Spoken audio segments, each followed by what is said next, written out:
ang among religious drama. Ang tema sa among religious drama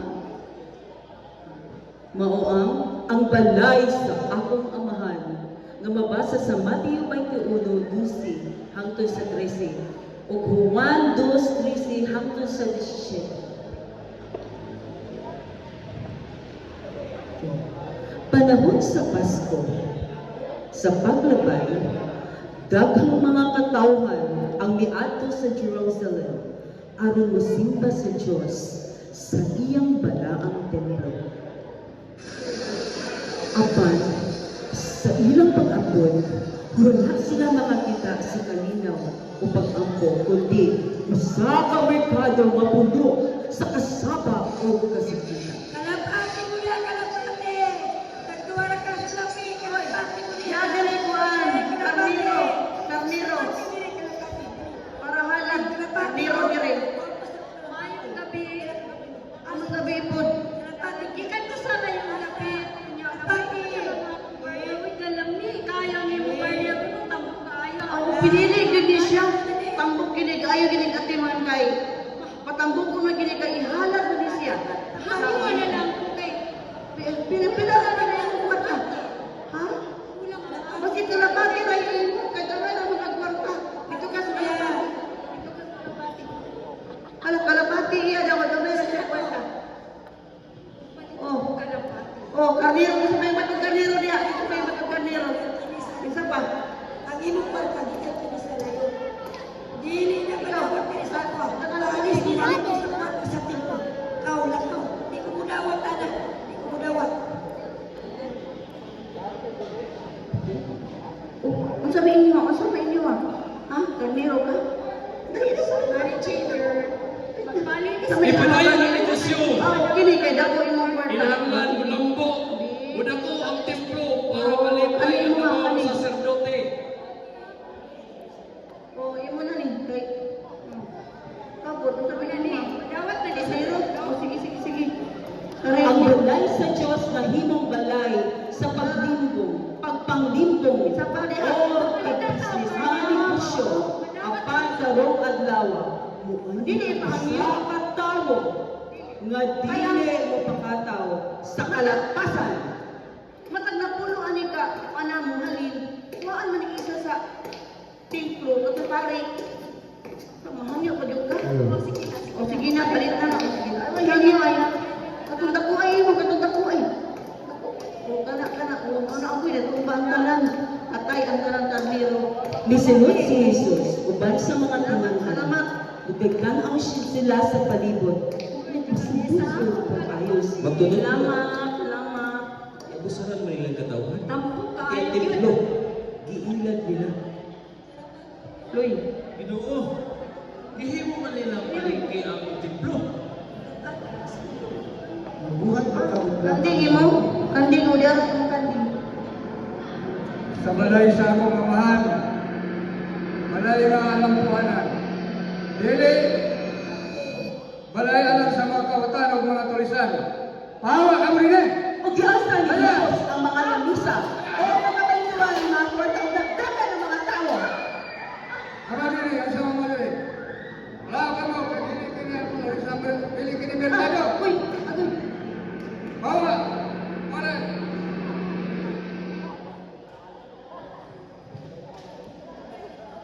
Usa ka na yung mga diri. Pahawa!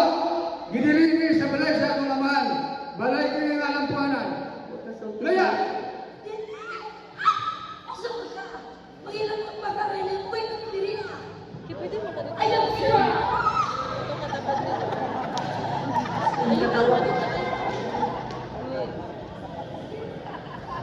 Magtutudlo. Grabe din ang imong gibuhat karon. Apan nanong perti man imong subuhan? Ang kasuko nga maayo, dalay ko na lang sa Diyos.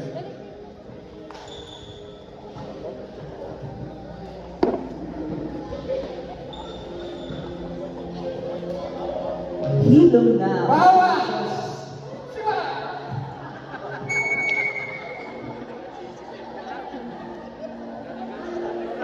Hilom na. Si Jesus nagtanaw sa wala na sulod ng mga templo.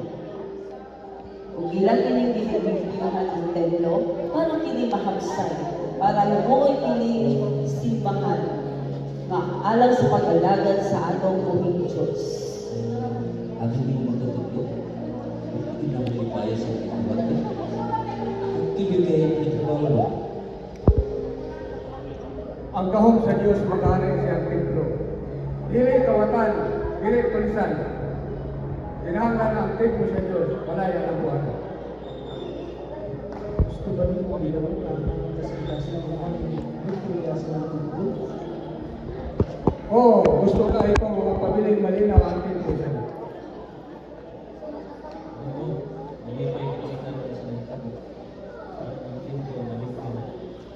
Mo kini ang gusto sa Diyos, ang kahilom, dili kasaba, dili mga tulisan, dili mga kawatan.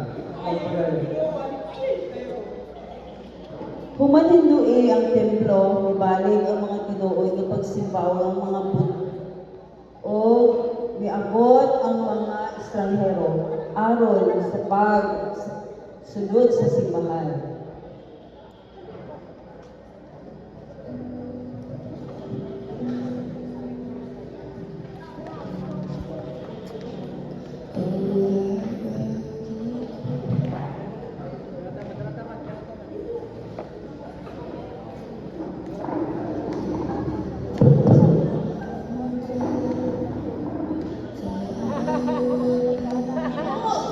Pwede na ba magsimba binili? Oo, pwede tayo. Ang simbahan sa Diyos, dili yun na yung merkado kung dili pagsimba sa mga tuloy lain sa Diyos. Naglingon sila o nag-ampo. Hinay-hinay po sila ng luhod aron sa pag-alagad sa Diyos.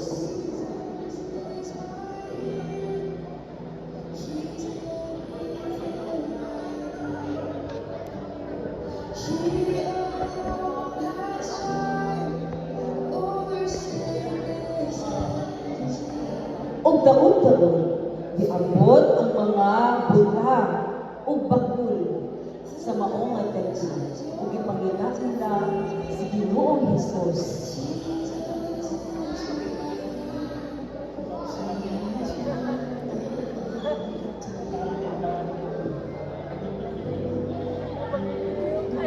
Jesus, ayaw ako, tugin ako sa kita.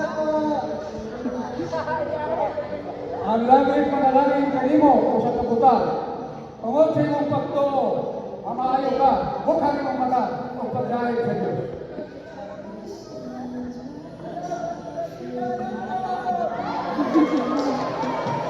Nagtipan kayo punta, kailangan kita na siya. Praise the Lord, kalayo ang Diyos. Sa maong nga magano sa kabo sa ilaha. Ugod dituol na o ang bakul na usab, sugod na Ginoong Hesus. Ginoo! Kano ay tawag ako? Tungod sa imong pagtuo, ang Diyos magapanalangin kanimo. Ang imong pagkabakol magatindog ka, lakaw o dahil ang Diyos. Salamat, Ginoo! Nagpayang bakul, tungkol sa milagro nga nahitabo sa iya sa pila ka tuig siya, nag-antos sa maong nga iyahang sakit. O bidool ang pari, o parasiyo. Jesus, wag pa niyo nadubog ang ilang mga tinok. Pahiloma sila. Pahiloma sila. Waday ka makabasa sa sulatan na ang mga bata o ang mga masuso mga dahil sa Diyos. Lagas! Nasuko ang mga pari ng Ginoong Hesus o mga parasiyo tungod sa gibuhat ni Ginoong Hesus na diin ang mga tao ng alagad kaniya.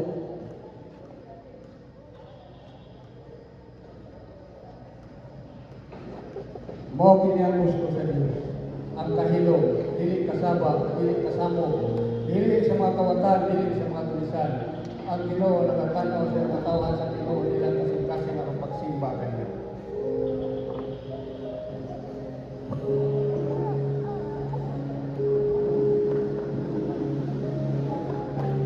Dugay sa sukad na Dugay sa sukar sa paglimpyo ni Jesus sa templo ang panagiyang nasabi, buhi ihapon hangtod karon. Ang atong kasing-kasing mao ang iyang templo. Kung muani si Jesus sa atong kinabuhi karon, sa kaha ang iyang makita diri kanato. Pag-ampo ba o kasaba? Pagkabuutan ba o gampo? Hugma ba o kalibutanon nga mga butang? Busa, pasudla siya sa atong kasing-kasing. Pasudla nga iyang limpyuhon ang imong kasing-kasing aron mahimo kini balay sa pag-ampo. Ang among kasing-kasing mao ang balay sa Dios. Ang among kasing-kasing mao ang balay sa Dios.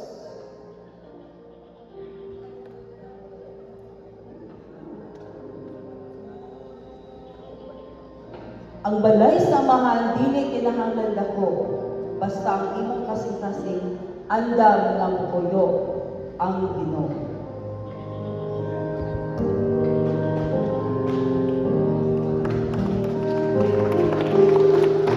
Bag.